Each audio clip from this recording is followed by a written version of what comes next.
thanks for the makeup biography. He promised me yesterday that he'll come up with something unless I send him the stuff in time. So it's definitely more interesting than what I actually do. But so my talk is going to be slightly different because I looked at all the talks yesterday, and I think majority of people are coming from the perspective of developers and how do we do development testing better. I'm a QA engineer, and I actually want to do QA. When I left Purdue, I decided, well, first, being overworked and underpaid is just not all it's cracked up to be. And the second thing is I wanted to know why the software suck. I mean, I'm an engineer, and bridges don't fall out on a daily basis, and people get really annoyed if their cars blow up.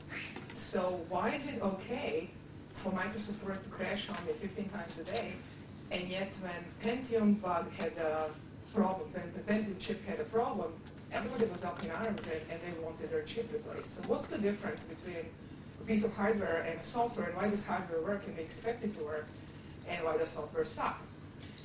And I think I actually have an answer for that, but the topic of today's presentation is slightly different, and it's really a QA presentation. So I don't have a new framework, I don't have new infrastructure, but what I really want to focus on is how do we use existing pieces in getting something as important as performance testing done. And one of the things that I should also mention ahead of time is I'm a very strong Unix bigot. I've loved Unix for a long time, and part of the reason why I joined Google was that after a couple of years of being recruited by some of my friends, I realized that Peter Norvig is there, and anybody who hates PowerPoint as much as I do cannot be a bad person, and the place where he works has to be a good place. So this is my first PowerPoint presentation ever. I needed to apologize for it, and it's probably the last one I'll ever do. But more on to performance testing. Right, so Google has an interesting problem, right? Obviously, we launch things all the time. Quite often I will get an email saying, actually the last one was like at 4 p.m. saying, okay, we're launching today, could we do some performance testing? So, why bother? I'm sure it's good, just sit it out. And I'm sure you guys have seen some of the results of efforts like that. But in general, we are getting to the point that solving the problems by adding more machines is just contrary to our mission statement, which is let's try to conserve resources. I mean, sure, you can always throw more machines at it, but eventually you run out of space, you're using too much electricity, and it's just the wrong thing to do.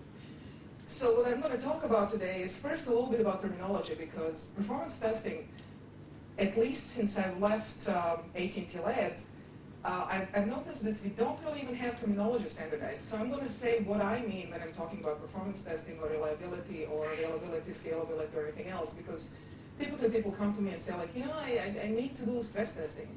And I go like, okay, so what do you want, right? And performance testing. Okay, so give me more. And there is never anything coming back, anything useful that will let me start. So then I'm going to talk about why bother? I mean, why are you even interested in testing performance? Mention a little bit about tools, and I do want to say I have very strong opinions on what should be done with tools, so take it with a grain of salt, right? Everything is coming from my perspective. I'm going to give you some examples of what we have done at Google. Hopefully all the proprietary information taken out. If not, I won't be working here a week from now. And by request, I'm going to say, how do you start performance testing? Because I actually don't think this is very hard. I mean, it's really not that difficult at all. I think it's a lot more is made out of performance testing. It's actually a fairly simple process. And then I'll open it up for questions and hopefully answers. So let me talk about, first of all, what do I consider a performance test? So anytime you run a test and you're actually measuring how quickly a system responds to workload, that to me is a performance test, right? So in a sense, you're answering the question, given the load X, how fast will the system return the result, right? But the important thing is I'm really interested in that time. That's what I'm measuring. Like in the case of a stress test, what I'm really more interested in is when will the system fail and how will it fail? I don't necessarily care about how fast the response times are, but what I really want to know is under what load will the system fail. And hopefully it's going to do so gracefully. I mean, I really don't want it to blow up into people's faces. Load test, for me, means I'm putting certain load on the system, and what I want to find out over a prolonged period of time, how will the system behave. Typically, the load that we're talking about is reasonably high load, right? So, if I'm putting one query a second on a Google system, it's yeah, it's a load test, and I can hold it for months, but it's not going to give me any useful results. But in general, for my load tests, and I'm going to mention that later on, we try to use about 80% of the maximum load that the system can handle and see what happens if you're running the system under that load for a long period of time. One of the things that we typically focus on at Google, and we're trying to benchmark all of our properties, is basically create benchmarks for any particular feature, any service that we have, and then constantly run and continuously run benchmarks to understand how the code changes and evolves over time. And so a benchmark test, most important to us, is, as the slide says, it's simplified, it's measurable, and it's repeatable, right? Those are the three things that are very important to me. And in general, so I like benchmarks when they're used right. They tend to be misused in the world because typically the vendors will use benchmarks to game the system so that they will sell you their product and say, but look, on TPCC we do so much better than X company. And if you use them in that way, then you're completely misusing what their purpose is. But basically what benchmarks to us mean is let's try to figure out what the customers or what the users are doing out in the real world. And then let's extract some subsystem or subset of those operations that we can reasonably easily recreate and that it reasonably well represents the behavior of the system. And then every single time when we make a code change, let's run that benchmark and find out, did we mess up the system to the point that it's unusable, or did something really change tremendously? So we tend to do a lot of benchmark testing. Now, tied into this, and typically when people are talking about performance testing, what they're really interested in is scalability testing and a little bit of performance profiling. And scalability means if I increase a particular resource, so for example, on a typical system where I may have clients and then some front ends and a load balancer in front of them and then back ends and so on, what if I have 5 front ends as opposed to 10 or as opposed to 15? If I double the number of front ends, how will my throughput change? Or if I double the memory in the machines, how will the throughput change? Or what if I change the processor? So some particular variable is being changed, increased or decreased, and I want to understand how does it affect the performance of the system or the throughput of the system and what can I do with it. Performance profiling is something that the testing group at Google doesn't do much of because it's usually done by development. And what we have found out is that typically we can remove 80% of the problems with the testing effort. Profiling tends to be tedious, expensive, fairly difficult. You're running on a specially instrumented code, and you really want to do it only when there is no other solution, right? So in a sense, let me first go for the low-hanging fruit and run my tests and run some benchmarks and find out why is your system failing, how and where. And then, and only then, if we know that the problem is right here and I can't figure out any better way to understand exactly why, let's run some performance profiling tools and figure out, which particular routines are being called, how often are you calling them, what is your heap size, how much time are you spending in each routine, and then find and figure out which routine should be optimized and made faster. Tied again into performance testing, reliability testing. So typically, when I was at AT&T, we would run for about a month at a time after everything was done, just to find out that the system can actually stand up and contain and then basically work fine with the load for a prolonged period of time.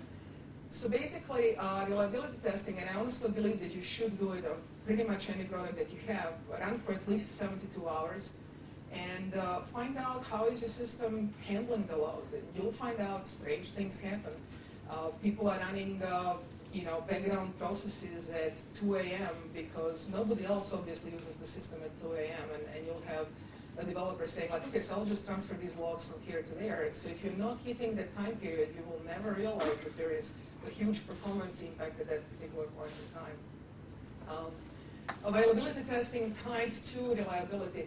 And I know Michelle and I have had a big discussion because he doesn't like the term reliability in this sense, but it's when people talk about 4 nines, 5 nines, and so on, that's what they're talking about. Availability testing is something slightly different, and it basically says when a system fails, how quickly will it come back up? So if you have to take a hit and if something goes down, you really want to be back up as quickly as possible and taking money from people. So availability testing tells you, okay, so finally something has failed, but can it be back up online very, very quickly?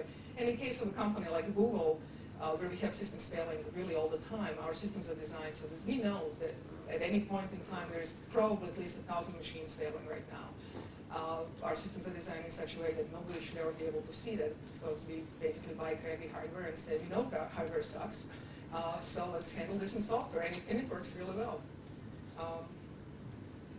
Now, the most important question to me is, when people come and say, I want to test performance, and I'm launching today, you know, why do you want to test performance? And one of the common answers is because there's a checkbox over here and they say I have to have performance testing. And in that case, I just go like, okay, so here's the red marker and just check it off, you know, and be done, you know, no problem. So in general, you should want to test performance for one of these reasons, right? So you want to find out, can my application support what I think the customers will want, right? So in case of Google, you will see that on Google search, we are absolutely paranoid about how fast we get those results back to you. And if you look in the upper right-hand corner, one of the rules is it has to be less than a second, but we typically return the results in like 0.1 seconds or something like that. And this thing has to be fast because it's one of the things that we say. It's our kind of trademark and distinguishes us from the rest of the world, and we will return the results faster to you than anybody else. One of the more important reasons is if you have some sort of legal requirements, or if your department has promised certain things. So in case of Google, we actually manufacture an appliance that we sell to the companies. It's the only product, I think, that we sell. We sell to the companies and basically searches your internet. And when we manufacture the appliance, there are certain guarantees, and we say, okay, so you can support this many queries per second if you have this many documents searched. And when you say that, you actually have to have the data to back it up, because if you don't, you can run into trouble. I mean, you can have customers going, and well, can you prove it? And performance testing will help you with something like that. When you are, if you have any kind of hardware situation, as new hardware comes out, you have to do testing with different manufacturers and figuring out what sorts of impacts will the new hardware have on your future platforms and so on. So again, you can do performance testing for that reason. And ultimately, a peace of mind, right? If I finish my performance tests on any particular product that we have, at least, I look at it and say, okay, well, it didn't crash in 72 hours. It worked for at least a period of time, and I feel a little bit more comfortable sending it out. One of the things that, and I forgot to put it over here, why you shouldn't test performance, and my personal pet peeve is when people call me to test performance, it basically means please test the functional subsystem, the threading subsystem of my system. To me, that's functional testing. And you really should have somebody else spend 15 minutes executing 5 or 6 things in parallel to make sure that you don't have deadlocks and priority inversion problems and stuff like that, because my time is, by the time I sit down and write the scripts and everything, do everything, and launch the load and find out that everything is crashing because somebody has taken a lock and is not releasing it until something else happens, I get fairly annoyed when that happens. So before you ask your performance team to do something, make sure that all the functional testing has been gone through at least once. Now, the reason why I think people consider performance testing really hard is that quite often when you're starting, you don't really know how to set things up and how to organize things, and you end up discovering all these things that really should be published somewhere, but they're not. But if you set everything up correctly to begin with, it's really not that difficult. So what do you need? You have a system under test, right? This is the machines that somebody's going to deploy something on, and this is the thing that you have to test, right? Other than that, what do I need? I need machines that will generate the load, right? I need the machines that will be monitoring, and those could be the same as so 2 and 3 can be the same machines, but they don't have to be. I need some sort of a data repository, so when I'm running this performance test, those results should be going somewhere, hopefully a database. And then I have to have some way of displaying the results. And my one and only attempt at creating a graph. So basically, this is what the performance testing system looks like. And in all honesty, if you are testing more than one application, the only thing you should have to change is the red thing over here. Everything else should exist. Okay? Everything, the system doesn't change. So once you have all of the other parts, the stuff on the left changes, so somebody's installing different software over here. But I should have my load generating machines, and I should have a piece of software running on them, and the only thing I need to do is create a script for it. The monitoring scripts should more or less be the same. Hopefully, your company is not inventing the new monitoring systems for every new application that you have. The results parsing and aggregation, as long as you're not changing your load generating software, the results parsing and aggregation scripts remain exactly the same. But you have that. At Google, we have a performance database in which we store all of the summary results. And then we have a presentation layer on top of that database, and you'll see some of the results from it that actually presents the data in some sort of a meaningful way. And then we have the raw storage data, because a typical performance run will generate a tremendous amount of data, and you don't really need to keep all of it, and I'll explain why, and what do we keep and what we don't keep. Now, one of the frustrations that I have, at least currently at Google, and I'm sure that at least some of you have experienced with performance testing, is that typically when people do performance testing, it starts by saying, hey, I'll just write my own little script, right? And I love developers and I hate developers at the same time. The first step, for some reason, is always, I'll just write my own little script. And I don't understand why. You don't sit down and say, well, I'll write my own little operating system, which I'll install on this machine, and then I'll have my own little programming languages, then I'll write my own script. So why do you write your own script or load generating things when stuff exists? Okay, why do we build these systems from subatomic particles when we have bricks? Come on. And so I love all of your tools and everything else, but I wish we would do more of reuse. It just seems like somewhere when we leave college, reuse just goes out the window, and everybody wants to develop their own little system, which is so much better than every other system out there. So I'm going to talk a little bit about what goes over here. In our case, as you can imagine, I personally believe that everything that goes here and everything that goes in monitoring is what you will have in real life, right? Because if you use any other kind of monitoring, you have to account for the differences in load that either a regular monitoring system or your special monitoring system is putting on the system under test. So we tend to use whatever, in our case, Google monitoring of our machines is over here, and my scripts actually get the information from the special web pages. We have the parsing scripts that will store the summary results into the performance database. The raw data stays in the storage. We'll look at it the next day. And if everything looks okay, it's going to stay with us for about a couple of weeks, and it's going to get tossed. The summary data stays with us forever. So back to the thing, and a little bit of a discussion, which I think is probably the most interesting one, which is this box over here. What is happening over here is load testing tools. And so before you decide, if there is nothing else you take out of this talk, right, here's one thing. Before you decide to develop your own yet another load testing tool, please take a look and see what is out there, right? And you have several options. In-house tools. Before you develop your own in-house tool, please use one of the 55 that we have at Google, right? I don't like them for several reasons, right? You have the advantages that typically it's developed by a developer who is working on the product, and it's just really quickly to hack it up. And I'm going to be on a different project next month, and for that month I'm going to still support it. And then after that I'm stuck with supporting this tool that, a year down the road, it doesn't do 5 of the things that I want. And it's just incredibly expensive to support. And it's a pain. I mean, it's just any bug I have to fix, I have to deal with it. It's just really a terrible choice in my opinion. Disadvantage is huge. I can't share it with customers. I have, as I said, I have 55 different Google in-house load testing versions of tools that will do, load this or load that. I can't give any one of them to any one of you because it's Google proprietary code, right? So if I'm actually trying to publish a piece of data, and if I'm using this tool, a perfectly reasonable question is from somebody else saying, like, okay, so let me get this straight. You're testing Google product with Google in-house tool. I can't have access to code for either one of those. Well, yeah, of course I'm going to trust you because you just look so trustworthy to me, right?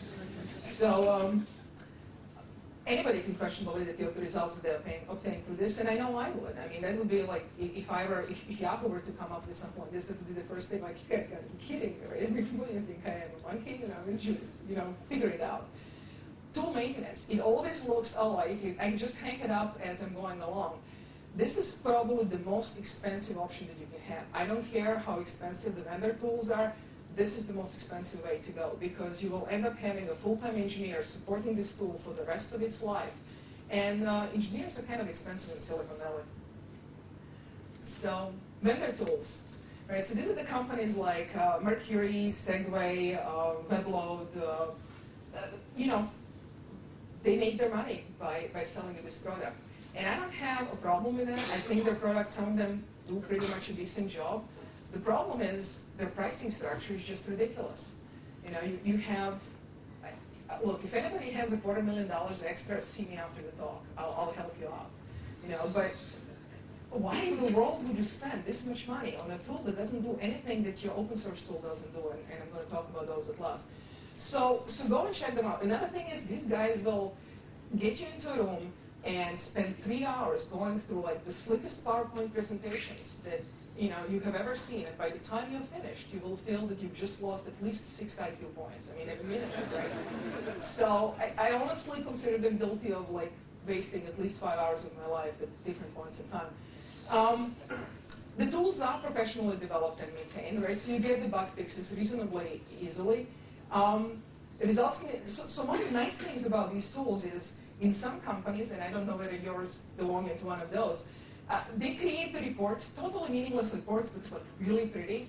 And the majority of managers, that's all they want. I mean, that's what performance testing means. Give me a graph that looks really, really pretty that I can show to somebody else. Nobody will know what is going on, but we can check off the box. These tools are really geared well for doing that. But you can't do that with JMeter, but Load Runner, WebLoad, Segway, Silk Performer, fantastic. In my opinion, they're extremely expensive, and they don't give you the value for the money. They all have proprietary scripting languages, and some of them will tell you, like, oh, no, we are using C. That will be Mercury. Well, yeah, it's C minus the pointers and minus this and minus that. Well, okay, great. That's some C that I can use, right? And Silk uses BDL, benchmark definition language, completely, brand new language. And so if I get this tool in, that just makes me require people to learn yet another scripting language. And along with load testing tools, I think the world doesn't have enough scripting languages, and we really need a couple of more. You don't have access to source code. If your tool, if you need this one thing, right, and you need it 6 months from now, you don't have the source code, and this can work really well, or it cannot work at all. Depends on how much money you have. When I was at AT&T, Segway would fly developers from their Austria office to just get the work done for us. But we had however many $1 billion to spend and waste, and they would do that, right? But in general, if you're not giving them outrageous amounts of money a year, you're never going to get your feature in, right? So, and you can't help yourself because these things, you don't have the code to it. Open source tools. To me, this is the answer, this solution, and they really, 5 years ago, they just weren't there, but today they are. My personal preference, JMeter, again, keep in mind I'm a Unix bigot, and that's why JMeter is strictly my preference. But if you prefer something else, take a look at OpenSTA, take a look at Grindr. All these tools are listed on Apache website, and they're really neat little tools that can be used for different things. Depending on what you're testing, you may find that a different tool will work for you. So typically for anything front end, so anything GUI, we tend to use JMeter. For API testing, we have applied Grindr successfully. We don't use OpenSTA very often because it is Windows only. And if I want to create tremendous amount of load, I want to distribute things to my Google data center machines, which are all Linux machines. So to me, obviously, JMeter and Grindr tend to be the two solutions that I like the best. The price, and I should say acquisition price, is really good. You do have to occasionally develop new features in it. I mean, when people say free software, this is one of the things that I actually agree with Scott McNeely on. It's free in the sense that the puppy is free, right? So, you will acquire it for free, you can go to the pound, but after that there is certain expense. And it's there, but it's still cheaper, a lot cheaper than an in-house tool. What is nice, or what we have at least found with JMeter, is that whenever we develop a mod, something that we like and we really need, and we send it back to these guys, they're thrilled to include it in the next version. They just are great to work with. They really want people to use their tool. They want, this is development that they actually don't have to do themselves. You have to go to their standards, and that's fine. But in general, you can do your stuff, send it back to the community, A, you give it back, B, share it with other people, and C, I don't have to maintain it after that. To me, that's the big part. trivial for me to share my results with anybody else. You want to verify how many QPS, Google Search Appliance can handle this? Well, here's the script, download JMeter, it doesn't cost you anything.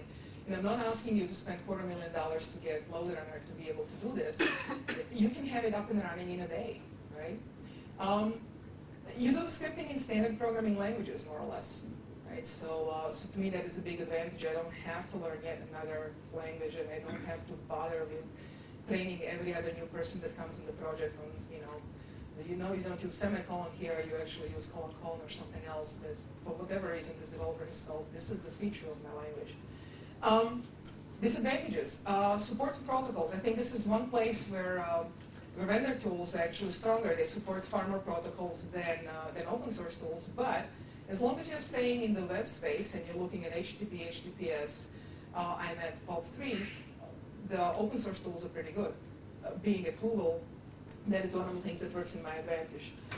It's a little bit steeper learning curve, right? You don't have slick presentation materials. You don't have somebody come to you and offer you a 2-day class on the tool.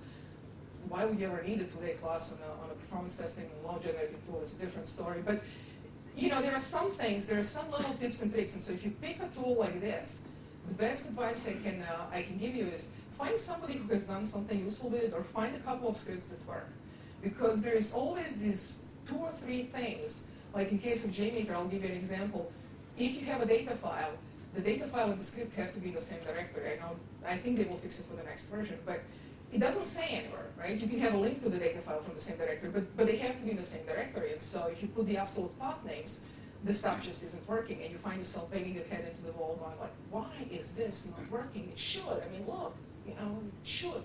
And then you find out, oh, it's a bug. Here's why it's not working, and here's how I fix it.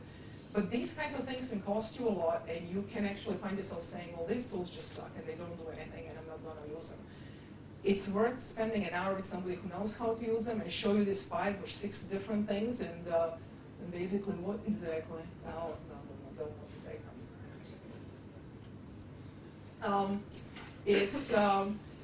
But that is pretty much, in my opinion, the only disadvantage of these tools. Everything else, plus.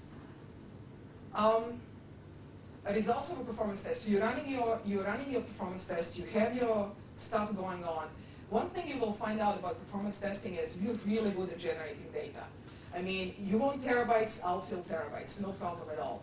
The problem is, what does all of this mean? And quite often, you need to look at this data and you need to extract information. And I think the biggest problem I have with performance testing is that a lot of time people just have the data and don't know what exactly to create out of it. And I'll show you some of the graphs and some of the ways of looking at the data. So for every performance test, we create tremendous amount of raw data. So during the performance test, every transaction is being tracked, and the performance testing tool like JMeter will track everything and say, okay, I've sent this request at this point in time, at this point in time, and it's come back. This is maintained. So obviously, if my tests are running for a couple of hours or days, that is a lot of data. But then in addition to that, for every machine in the system, I have a track of CPU, memory utilization, disk I/O, possibly some additional variables. So as you can imagine, this is a tremendous amount of raw data that actually is generated by a single run. Multiply by the number of systems that we have, multiply that by the number of tests that you run, and you realize even at Google, pretty soon you start running out of disk space, right? So I'll show you a couple of things now and a couple of examples of a typical performance test, right? So this is a very short performance test. You're called on a project. People are speaking a completely different language. This, I think, was our ads folks. And they have their own words for everything. You have no idea what they're talking about. And you'll see here we've called users as normal users and premium users, and they actually have a different terminology. But I don't know their system at all. And we need to get the performance tests quickly out because we know that we're having problems. So what we do first is say, okay, so you have 2 different kinds of users. So where are you guys having problems, right? And so, well, we're having problems with this feature over here. People have been pissed and been calling us and saying, you suck, right? Okay, so I don't know at all. I have no idea how the system is performing. The first thing I'm going to do is I'm going to pick what I consider, or what they've told me are the most important variables, right? So we have these 2 different kinds of users. We're looking at this one feature. And I'm going to find out, okay, I'm going to keep a certain set of users, in this case premium fixed, and I'm going to vary the number of normal users, run short tests, this is what, 300 seconds, so about 5 minutes test, just to see what is the system doing, how is it responding. And as I said, in this particular case, since I/O was not interesting at all, it's not listed on here, what I'm plotting is the memory is the red line, the CPU is the green line, and then my throughput is the blue line, and I should also say the scale on the left is the throughput scale, and the percentage scale on the right is the scale for the CPU and for the memory. And so I'm going to repeat this with a whole bunch of variations for the number of normal users, and this is on a small subsystem that we've set up. And what I'm really looking for is the blue curve, not the blue curve, but let me see, the red curve, I think. Yeah, the normal user throughput. This is the curve that I'm looking for, right? This is I want to find out, as I'm increasing the number of normal users, which is the load on the system, what is happening with my, in this case, reports per second, what is happening with my throughput. And what I also want to find out is which particular resource of the system is going to be exhausted, right, and at what point in time. And notice that already at 8 users, my CPU is going up to about 100%, right? So on some level, what I'm doing here is a stress test. I keep increasing the load, and for every one of these runs, I'm trying to figure out, okay, how much of my resources is being consumed, what is my throughput, and at what point in time will my system be exhausting at least one resource to about 100%. In general, when it comes to Unix machines, and if you're running Unix-based systems, I would say don't go above 80%. Unix is a wonderful operating system that will do anything you ask of it as long as something is not above 80% constantly, right? So the moment you start going above 80%, you can't trust what's going to happen. And so in general, we look at this and say, okay, let's go back to about 80% line. And it can be memory, that can be I/O, or that can be CPU. I don't care which one, but always stay below 80% of the usage. And so you run a stress test like this, and then you run a different stress test where you vary the number of premium users or the other parameters. And basically what you're looking for is your really optimal point where the system is going to get loaded the most, right? Once we've done all of this and figured out how the system behaves, we sit down and talk with the guys that actually do live support and find out what would make a decent benchmark, right? So I have my developers, they have new features, bugs, everything else to track, and what I really want to give them is something that will allow them to find out as quickly as possible, preferably within 24 hours, I've just introduced a code change that will really hit performance and the users out there badly. And therefore, I should go back and fix that today rather than 2 weeks from now when I have no idea what I was working on and I have no idea why I did it. And so what we really do and how we do our benchmark tests is you'll see one of the cases over here. These are the guys that we were concerned about. These are our premium reports. And at some point in time, one of the candidates, so the purple graph over here is one of the candidates, and then suddenly we introduce a code change over here, and the performance has gone up by 100%. We basically doubled the amount of time that it takes to get the result back. Clearly, the developer didn't intend to do that, but was fixing a bug, doing something else. And if I can get this feedback, and to me, this is the biggest value of performance testing on a day-to-day basis, right? Because I can give the feedback immediately and say, hey guys, something has gone wrong. From yesterday to today, here's what I'm getting. They can look it up. They can just go to our front and actually have graphs immediately generated for them. And every day in the morning, they come in and they can look and see how is the recent code change or the recent build performing compared to the other builds. Right? And then you will see also that the follow-up builds have fixed the problem and immediately targeted the particular, both the bug and the performance issue, so that we don't really have a problem when we go out live. But to me, this is the biggest value of performance testing that we're doing at Google, and that is instant feedback to developers. I can run on a nightly basis. They can trigger off the tests on their own. Everything is automated. All of the results go directly into the database. Everything is tracked. We actually have, I should say, 2 different databases, so we can actually store the binaries that we're running on the machines at the same time as the one that I tend to use stores just the labels of the software that we're running, but we do have the ability to store the actual binaries. So if somebody is messing around and trying to figure out how will the different switches in BIOS impact things. We can store all of those things and analyze it. People can look at the graphs and find out how the performance is working. An example of scalability testing.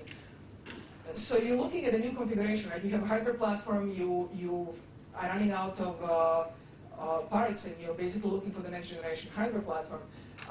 What is really interesting is working with finance people, because for them, like $20 is a lot of money, right? And so being a geek, I sort of, when I'm buying and building my own new machine, I always look at it and say, how much memory can I shove into it, and what's the best graphics card? And then you're working with these guys, and you're going like, well, it's only $20 between 1 gig RAMs and 512, and they go, wow, $20 times a million machines. And so, oh, okay, whatever. I know I would never think about it, but they do. And so what we do is we've tested 4 different memory configurations, and these were all tested on 5 to 10K HTML files, and just also point out this particular machine is really only sold in this range. So whenever we are testing, we go and test far out of the range that we know that we will sell the machine for. Right? So in this case, the index size was varying from 100,000 machines, it's a small machine, to about million documents, sorry, 100,000 docs to million docs. Testing on 5 to 10K HTMLs is very important to us because the average size of an HTML document out on the web is about 7K. We also test on the larger files because obviously if you're growing Word documents or PDF files or anything else, we actually convert those, we store them, and they're much bigger. But if a company is interested that they have only HTML docs, chances are their sizes will be about in this range.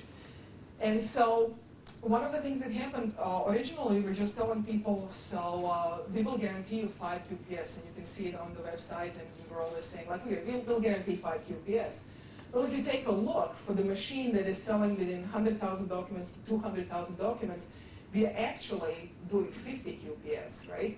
But you cannot look at these systems as this is the throughput. I mean, it depends on what the condition is. And so one of the things that we ended up doing with our sales force is saying, like, you have to look at what the customer is going to do, because you're getting pounded by the competition saying, well, we can do 20 QPS under these conditions, and we are saying, well, we can do 5, when in reality I can do 50, depending on what my configuration is, how much memory you put. But even in the lowest, if you look at the configuration, whatever, 3, even in the lowest form, I can do 45 or 43 QPS.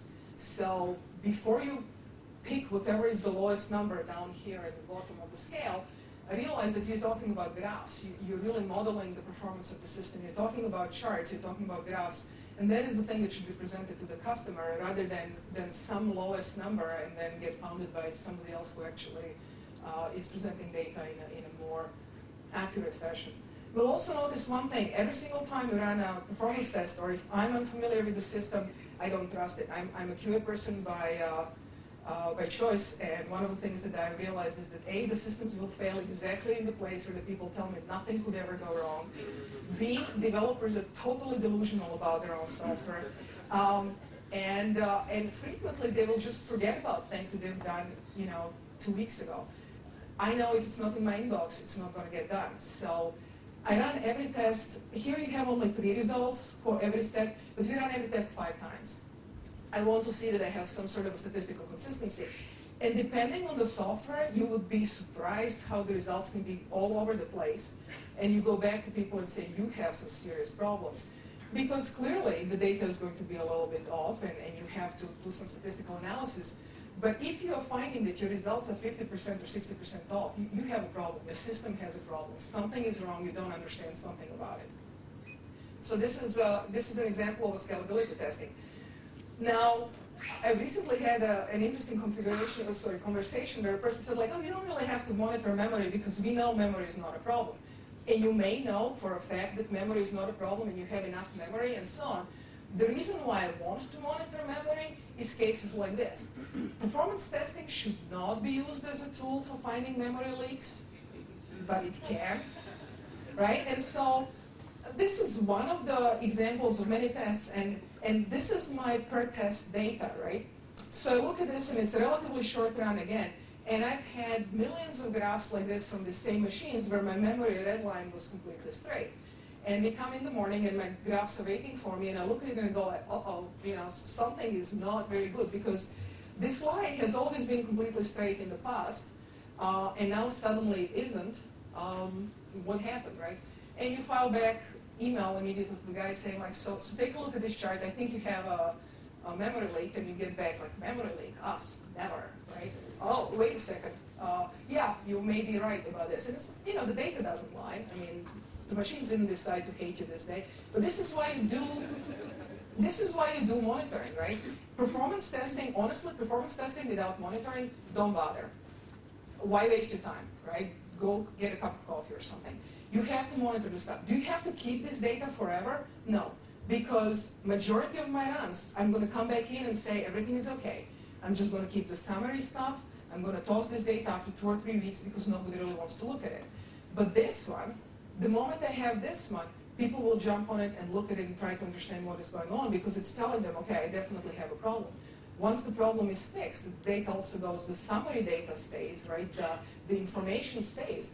But all of the raw data that created this chart, why do I care about it a year from now? The problem has been removed, and that's pretty much the only thing that I'm really, really interested in. So I've heard that several people here are interested and have been told you need to do performance testing. And we're looking forward to the talk because they're going like, okay, so I have to do this. I have no idea where to start. So I'll try to give you a hint. First of all, you've seen the setup, and I think I have another slide of it. You need to set up everything that will allow you to extract information out of your data and that will allow you to use the data, right, so the information. So the database has to be involved, and in our case, it's MySQL, right? Again, we are heavily open source, and MySQL works really, really well. Set up a schema that will allow you to keep the average throughput for a run, the names of the machines that you're monitoring, the average CPU memory, average disk I/O. Let me see. We definitely keep track of every single piece of software that is running on the machines and the versions that are on there.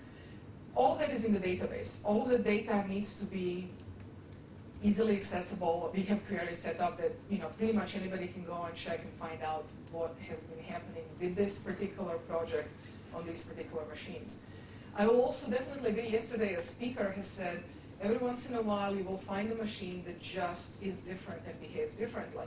I can even tell you why that is. In my previous company, we at some point in time partnered with a large hardware manufacturer from Texas, won't name any names, but they were going to provide us with the machines. And at some point in time, a network appliance provides these things called filers, and they store data, and it's kind of, people really get ticked off if you lose all of the data or if you allow it to be seen all over the world.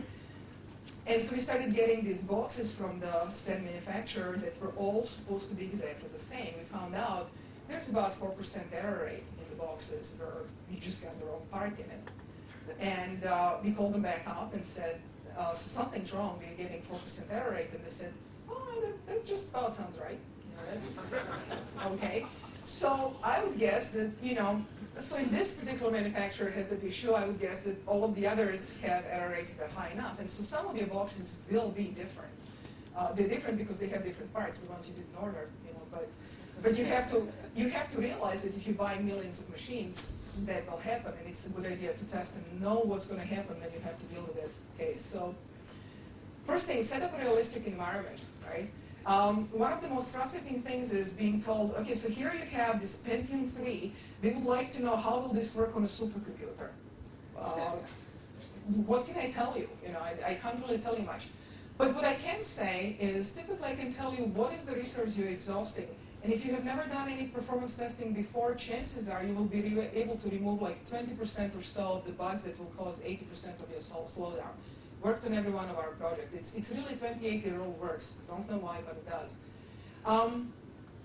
So set up your system, understand what are the machines and what are they doing, and make it realistic. What I mean by that is, majority of Google developers are really great about testing, but we test with zero-size databases, right? Because you're a developer, right? You have your own little setup.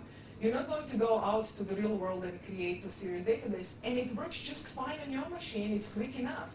And then I load a production database, and the stuff is not working at all. So if you're going to do any performance testing, make sure in particular databases are somewhat realistic. I mean, they don't have to be exactly the same as production, but they have to be the same order of magnitude, otherwise the results you're getting are just completely off. I mean, you can't really do anything with that, predict what's going to happen out in the real world. Once you have that, you can model and you can extrapolate, but make sure that, again, that you understand what are the risks and what are the problems that you can encounter. Second thing, execute a stress test. Find how your system is failing, find where it is failing, and then, as I said, depending on how critical your product is, 60 to 80%, it's, you pick it out of thin air, but on the Unix machines we find, don't go above 80%, and you'll be happy. Do find out how the system handles overload, because you really have no good defense mechanisms against people out there trying to or even in our cases, like when we launched Google Earth, predictions were like, oh, okay, we'll have about, I don't know, 1,000 people downloading it the first day. And for whatever reason, if you Google, and no matter what you do, somehow it ends up on blog, and within 15 minutes, we had millions of people downloading the stuff. You can't plan that. You can't protect yourself against stuff like that. It's just that the product is a lot more interesting than you ever thought. But in general, you should know how your system will behave if something like that happens. So run a really, really high stress test to find out what will happen, and hopefully you shouldn't blow up. Then you figure out what is your performance test point, and as I said, 80% is a good starting point, at least in my opinion.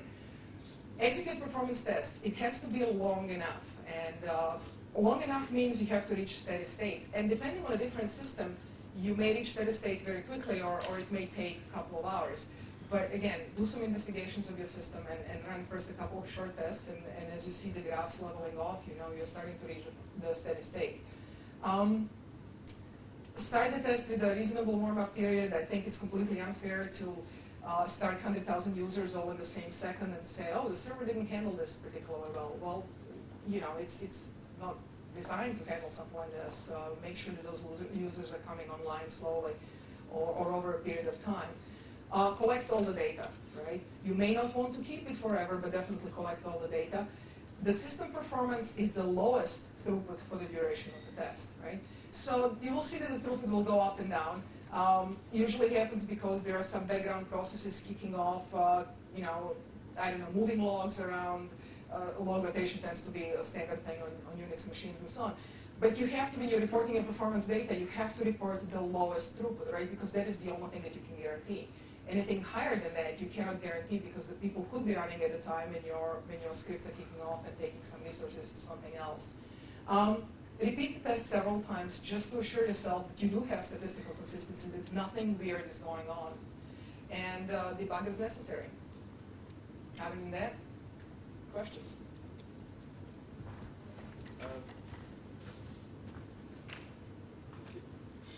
Vijay Rankari, VJSS.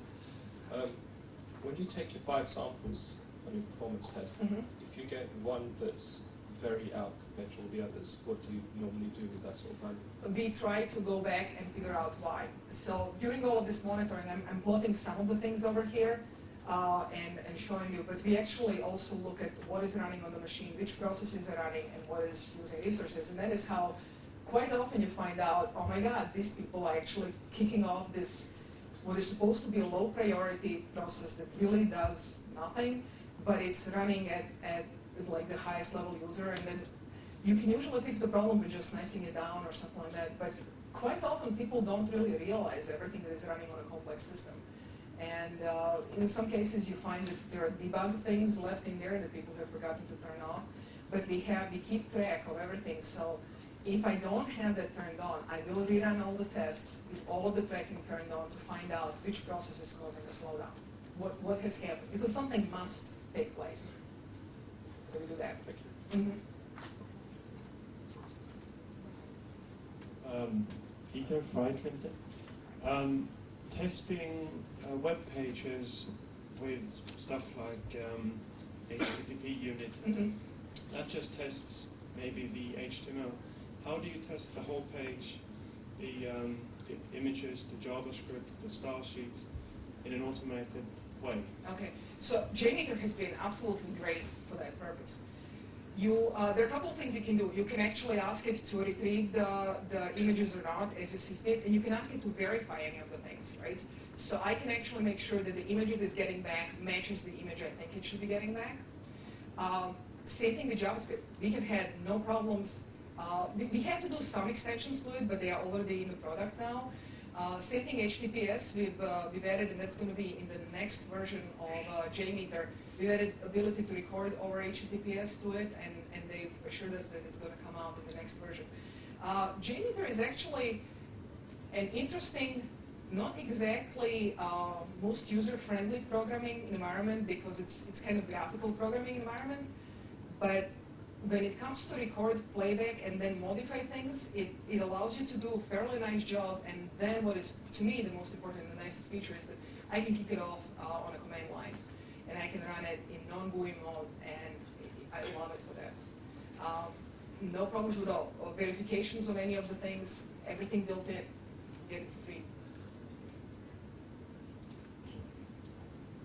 Hi there, James Harvey from Encipher. Okay. Do you, you were talking about storing the... Sorry. You're talking about storing all the data from the test runs. Mm-hmm.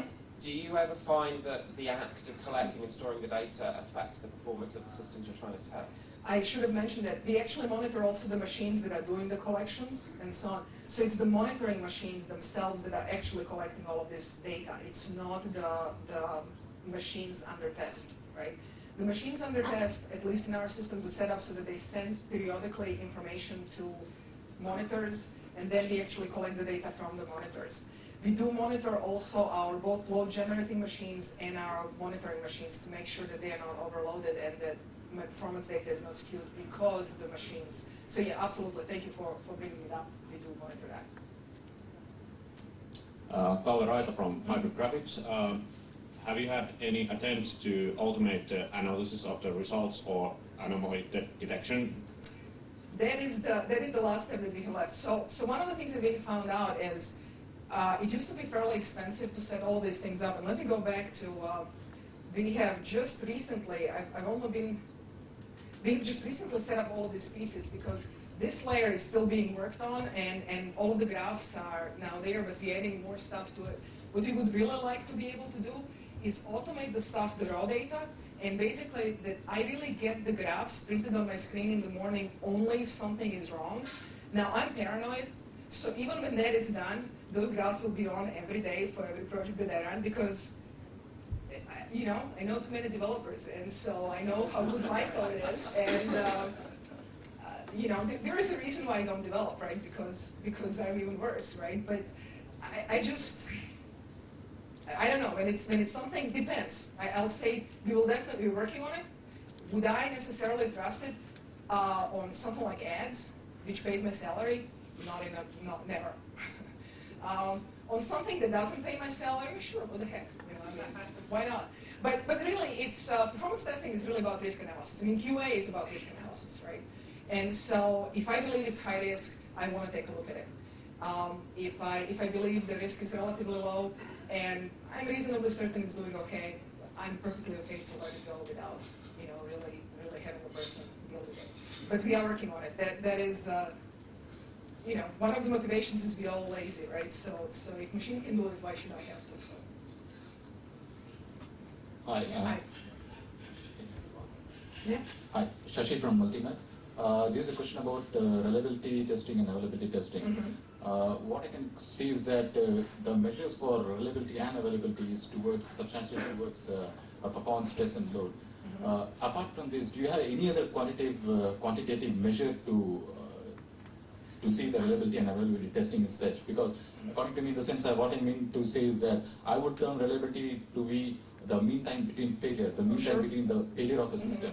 And I would have a quantitative measure with respect to the mean time to repair and the mean time to fix for that particular by way of SQL injection. So if you had to remove the factor of performance, stress, and load, do you have anything else to measure the reliability of the system? Actually, we do, but it's done by the ops people, right? So in particular, and I don't even have the data for that, but in particular, all of our systems are really being monitored the whole time. And so I'm sure that our operations people would be able to tell you for any particular data center what is the mean time. Well, they would be able to tell you. I'm not sure whether they would tell you, but we do have the data for the machines. I don't really have access to it. Google is fairly paranoid about any sensitive. So for example, even when we do this, when I do searches, I can't get access to the real searches going out there. I don't know what they think I'll do with it, but honestly, they will not. The level of clearance you would have to get access to any real customer data is really astounding, because we're very paranoid about protecting the user privacy or anything like that. And we're equally paranoid about protecting information about our machines and stuff that is used. So I know we have it. I don't have it personally. Hi, Goranka. Hey. As you know, I'm your #1 fan. Yeah. Thank you. Anthony Marcano, by the way. Two points very quickly. A good source of open source tools, just for the benefit of the audience, is opensourcetesting.org. Absolutely. And the RSS feed. And That's also aggregated on testingreflections.com. Yeah, I was going to say, I think there's a blog somewhere that lists all of this stuff. But also, you mentioned particularly rapid feedback, which I think you quantified as being a day. Yeah, so in general, I run all of my tests overnight because they tend to be relatively long, and you have 5 in a sequence and so on, and so kick them off before I go home, and then in the morning they're there. So what suggestions would you have for developers who might want to get even more rapid feedback, say as part of their continuous integration builds, beyond just basic concurrency testing, perhaps with things like JUnit perf to help sort of augment that and get rapid feedback as part of their continuous integration build, so within minutes they know that they've actually introduced some fundamental performance issue and not have to wait an entire day for some of the basic feedback? So I would say go with a 5-minute test run because it's going to give you some information. I would still insist on nightly runs that are a little bit longer. But if you're playing with the parts of the code that are fairly sensitive and can impact performance, and you want to get the feedback, just run a 5 or 10-minute test run. Make sure that all of the data. One of the frustrations that I personally have is that a lot of times people, when they run performance tests, they don't realize that the information is important, and I'd like to capture all of that information, even if it's for some build in between or so on. If you're running a test like that, store the data into the database. I mean, that's what it's there for, right? So definitely keep track of everything you're doing and augment it. I should have also added that in the database we have obviously fields that allow us to comment on any particular run or anything else, so that people understand what is going on, especially if you are fiddling with parameters that are not exactly visible immediately. So, but yeah, you can get faster results. We are working on setting something up that would be even faster. 24 hours has been fairly reasonable for us, though. In general, people tend to remember the things that they have done yesterday, but a week ago is really hard. I mean, I know from me personally, I couldn't tell you what I was doing a week ago, so don't expect the others. Do you include networking in your profiling? Good question. I should have mentioned that. Thank you for bringing this up.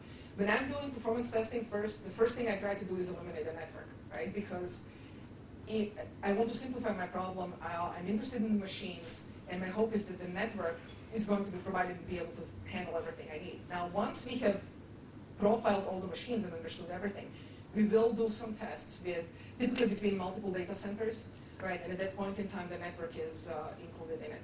But honestly, if you can, everything on the same subnet, everything going off of the same switch, and that's going to make you much happier performance tester in the first pass. Debugging networking problems, fun. What else can I say?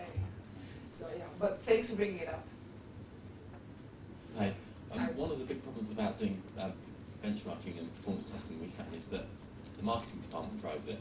So they want the biggest number, they want the highest number. So if I was to say to them, well, we're only giving it 80% capacity because that's sort of what users can expect, they'd say, well, what all the numbers are 100% capacity? Tell us the biggest number. So any advice on fighting off marketing departments? Oh, lots. In general, avoid them, right? Because, but the funny thing is that, good thing about marketing people, you can always come up with some technical explanation that they won't understand. So, because the B-frames will blow up and it works. But in general, it's go back to the risk analysis and reliability, right? Do you want to run it at 100%? Sure. In that case, I can guarantee you it's going to be up for a day. You want it more than a day? You want to do what I'm telling you. One of the nice things, I don't even know that Google has marketing people. I've never met one, so it's really, but I've dealt with my fair share at NetApp, and it's just sort of like, which planet do people come from?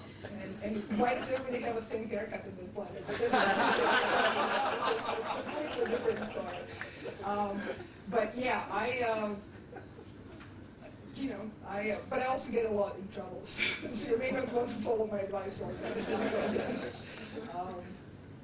Yeah, it's honestly the Unix. I honestly don't know. I've heard that actually Microsoft is also doing some similar things, but they go down to 60%.